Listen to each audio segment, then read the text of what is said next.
Thank you all for joining us today for our final FSMA webinar. It's a two-part series. This is part one, and part two will be held on October 23rd, where you can hear from a few more of our current and founding board members.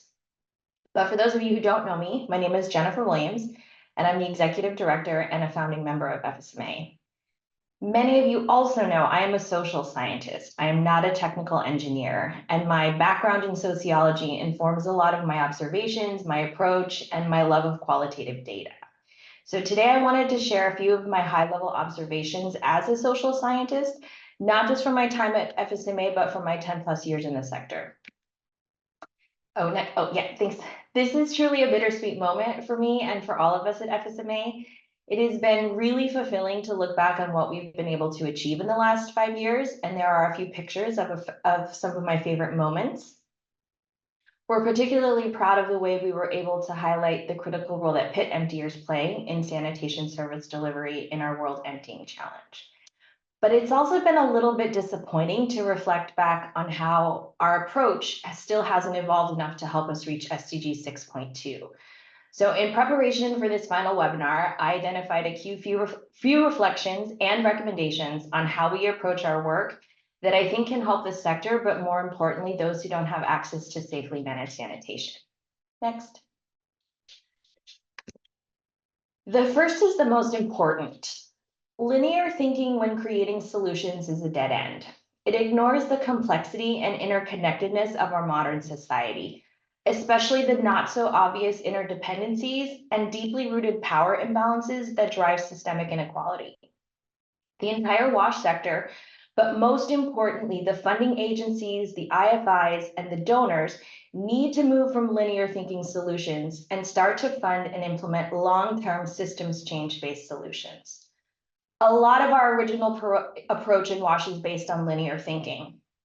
So for example, thinking that it is only a technology or an infrastructure problem, that if we simply build 4 billion toilets, then the sanitation problem will be solved.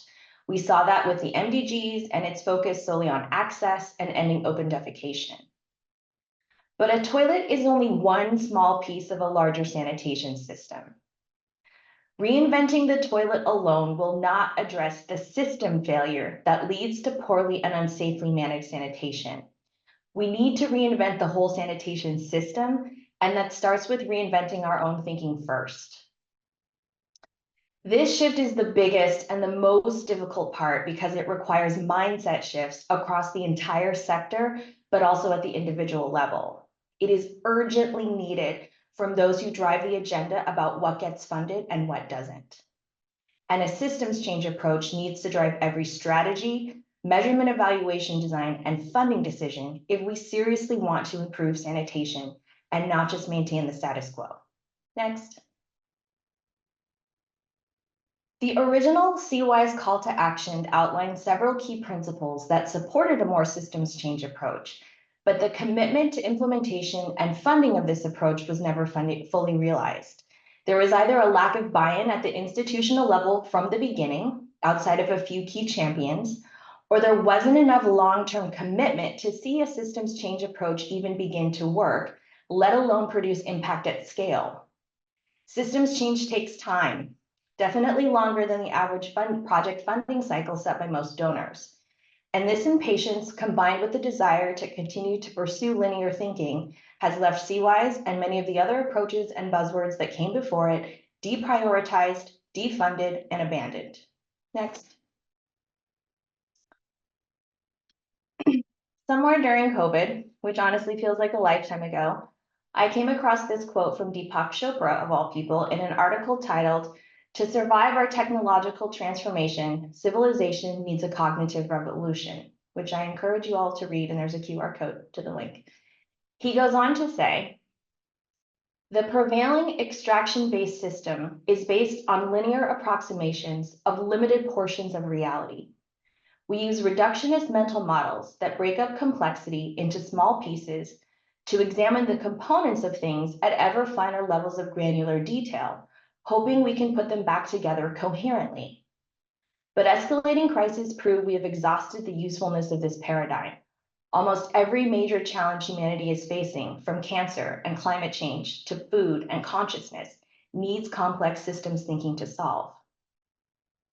I think what is most important is in the rest of the article, he isn't ignoring or discounting technological innovation. It's actually quite the opposite. He is advocating for the ways that technological innovation can shape systems change, but only if we allow ourselves to escape a linear thinking approach. He goes on to say, trapped in silo thinking, conventional analysts fail to grasp how synergies across the sector of transportation, energy, information, food, and materials will rewrite the very rules of civilization itself. These disruptions are not merely technology substitutions, an electric car for a gasoline car, but a fundamental change to the system. These two excerpts and what he goes on to say in the rest of the article very thoughtfully show the limitations of our current ways of defining and then finding solutions in our modern world. Next, please. So with all of that in mind, I found myself thinking about three key themes I kept hearing at WASH conferences, which are, we need market-based solutions, we need more public-private partnerships, and we need more data. And I think in general, we all agree on these 3 points. They keep coming up. So I spent some time on how to think about each of these points in the context of systems change. Next, please. As a sector, we continually talk about the need for market-based solutions. However, this statement relies on the underlying assumption that the market system for non-sewerage sanitation exists and is adequately functioning at a level that it can support these solutions. There has often been the assumption that if we develop the technology, the private sector and the market will follow. This assumption, though, hasn't been proven true to date, and I would like to see the evidence that suggests it is more than conjecture at this point. Why do we believe this to be true? What evidence do we have? Markets are systems in and of themselves, and the non-sewerage sanitation market is in very infantile stages, meaning that it cannot support market-based solutions without investment into developing the system itself. You see here that I have a picture of an empty computer lab. There are no humans to use the computers, and let's also pretend there's also no operating system installed. So what good are the computers then? What is the return on investment or meaningful measurable outcome from having a computer that doesn't have an operating system or a human to use it? Next. The funding community continues to fund technical or infrastructure solutions for a problem that is much larger and more complex than the lack of just technology or infrastructure. And yet we continue to hope that these types of solutions will yield larger systems change outcomes. How many of you have visited a non-working piece of WASH infrastructure or technology that a donor, an IFI, that was donor, IFI, or CSR funded, whether that is a water pump, a toilet, a wastewater treatment plant? Raise your hand in the chat.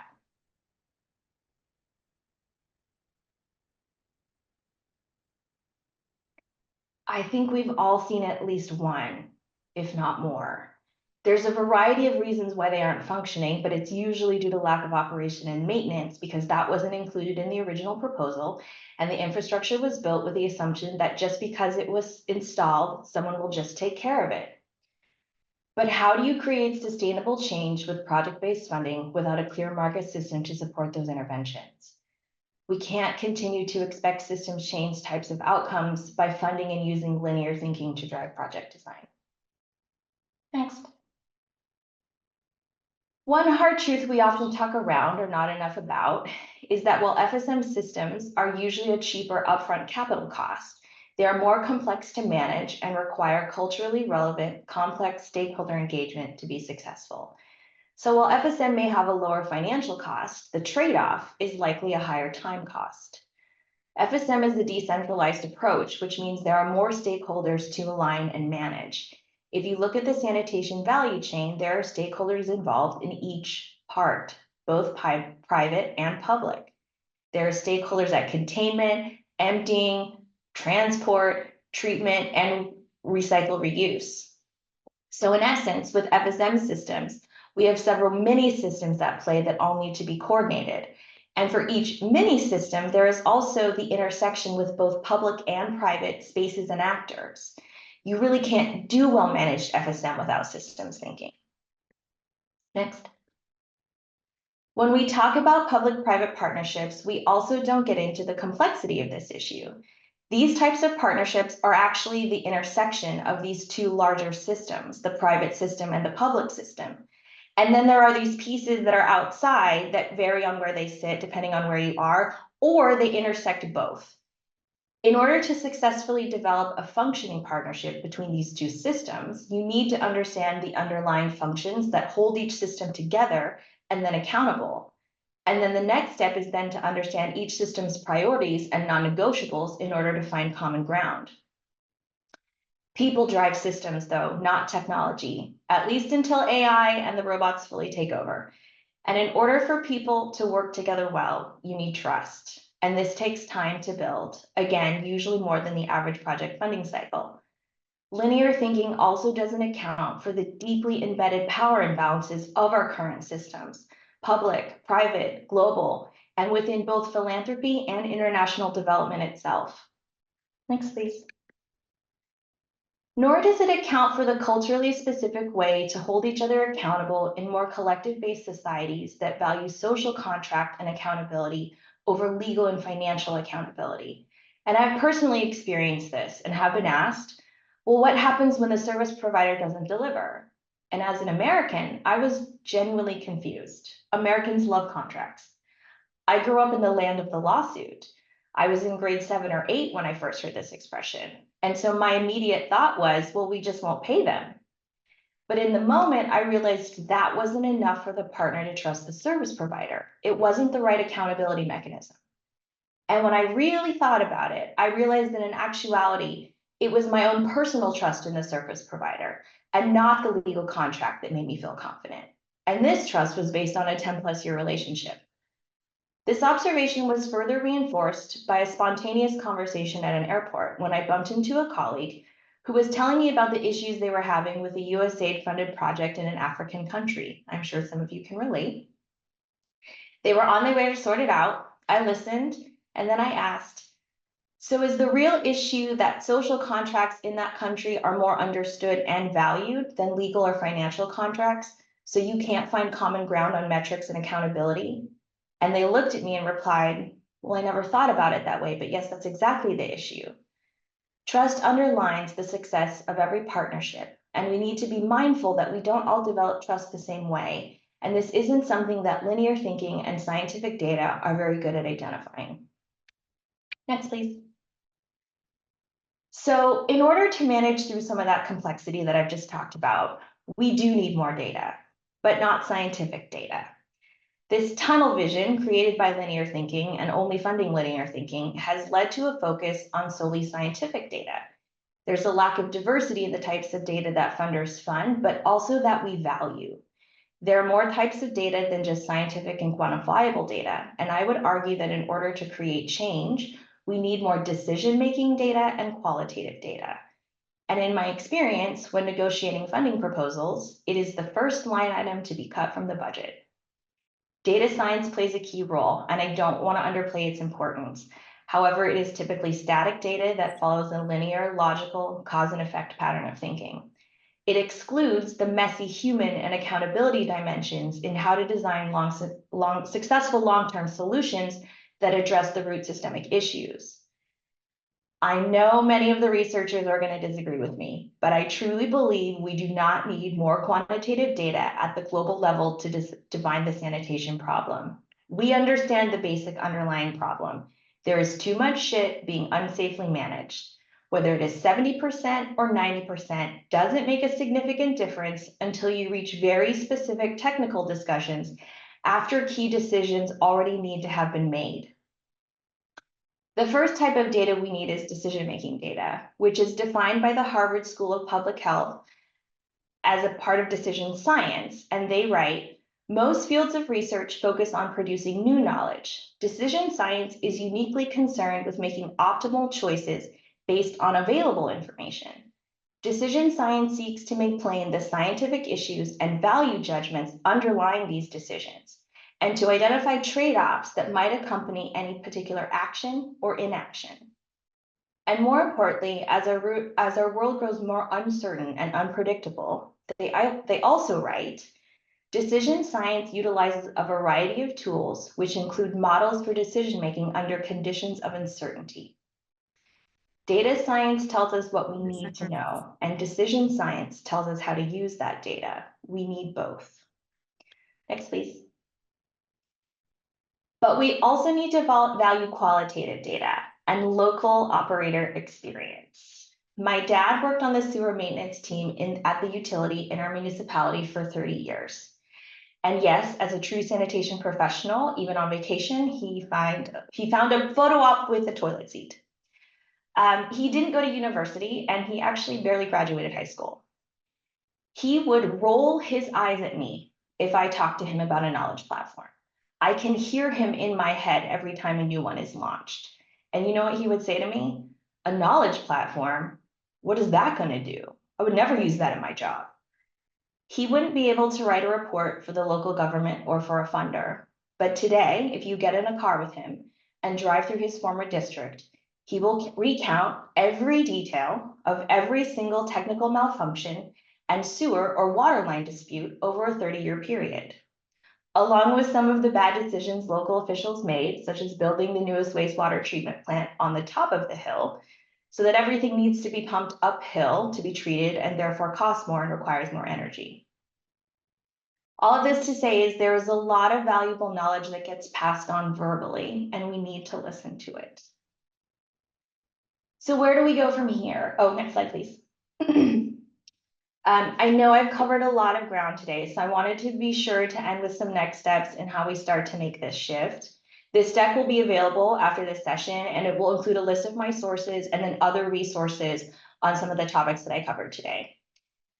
But this is what I'm proposing. We need more decision-making data in proposals, and we need to advocate for their role. We need longer, more flexible project timelines from the beginning. We need to develop systems change rubrics instead of rigid fixed KPIs. We need to acknowledge that there are power imbalances that exist within international development. We need to use local expertise for culturally relevant problem solving. We also need to use culturally specific accountability measures, and we need to take the time to develop trust-based relationships. So thank you all for listening. I know that was long. It's one of the longest presentations I've made. I know I covered a lot, so we'll open it up for Q&A. And oh, I forgot to, sorry, next slide. And then a quick plug for the second part of the webinar, which is on the 23rd of October at 11 Central European, it's still summertime. There's a QR code to register, and the speakers will include some of our founding and current board members, Peter Hawkins, Stefan Reuter, and Dr. Konstantina Volkoshinova.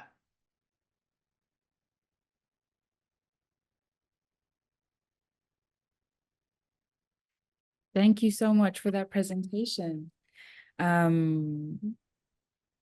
If anybody has any questions, please feel free to ask them now. If anything in the presentation stuck out that you want to pick at. Otherwise, as said before, the other two topics, running a sanitation NGO and planning a great conference, those topics are up for conversation as well. So if anyone has any questions, please feel free to unmute yourselves and ask.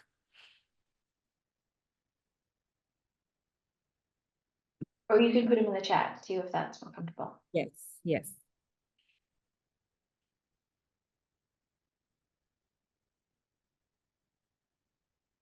Or they don't have to be questions, any comments, any parting comments you may have. Feel free, please.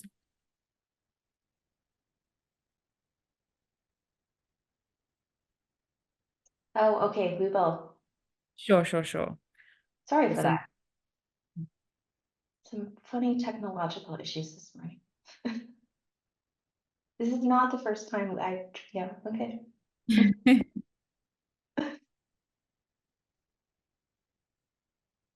Oh yes, Betty, please feel free to unmute yourself. I see you have your hand raised.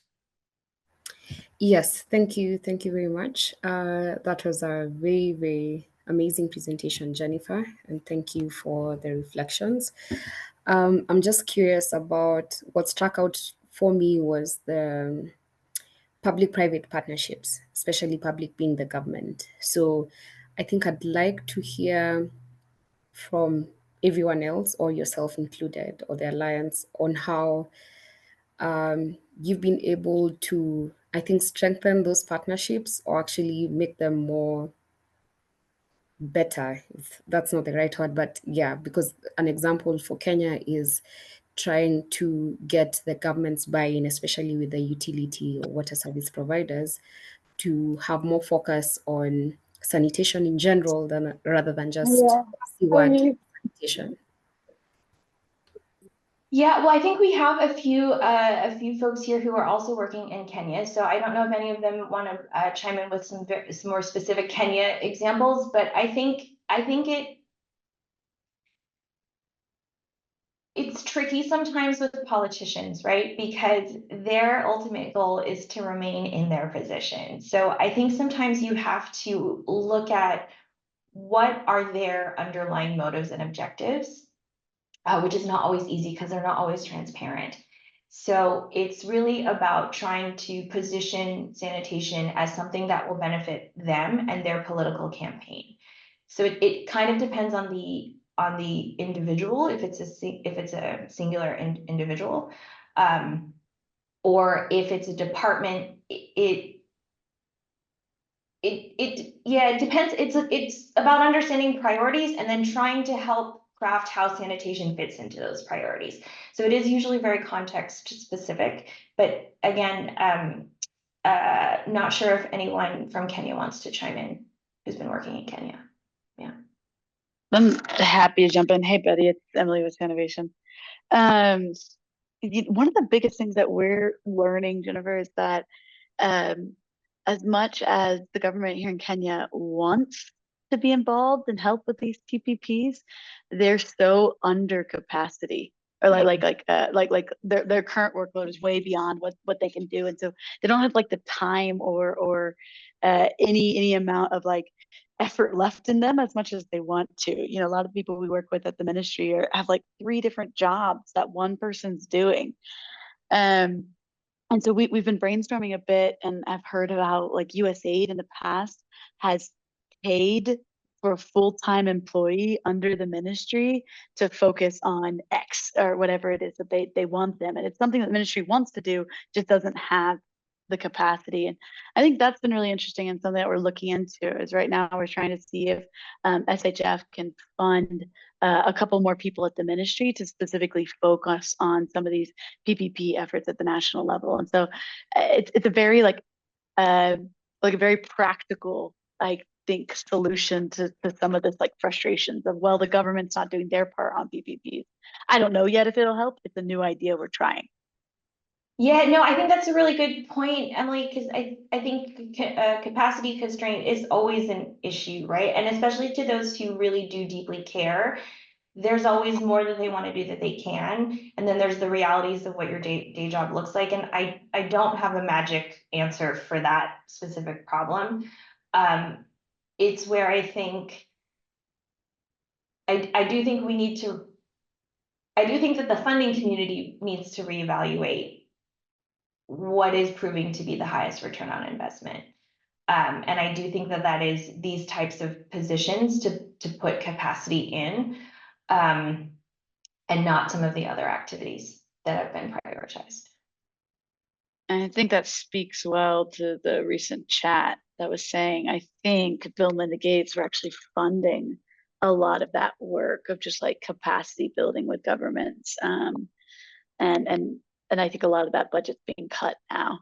And so I think you're right, Jennifer, like who's going to pick that up?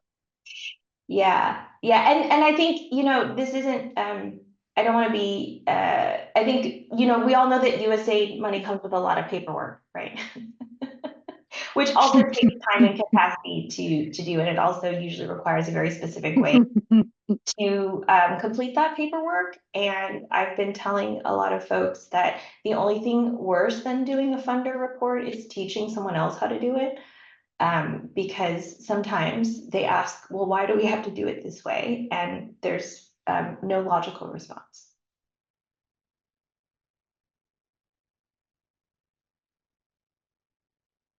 So Jennifer, maybe then like from there is, I don't think anyone would argue with you that systems thinking is what's needed, you know, and we've moved beyond, you know, linear thinking onto this, but I think systems thinking is still so like nebulous and like hard to say what's next. And so I think you did a good job trying to point out some of those specifics. Um, is there anything that you would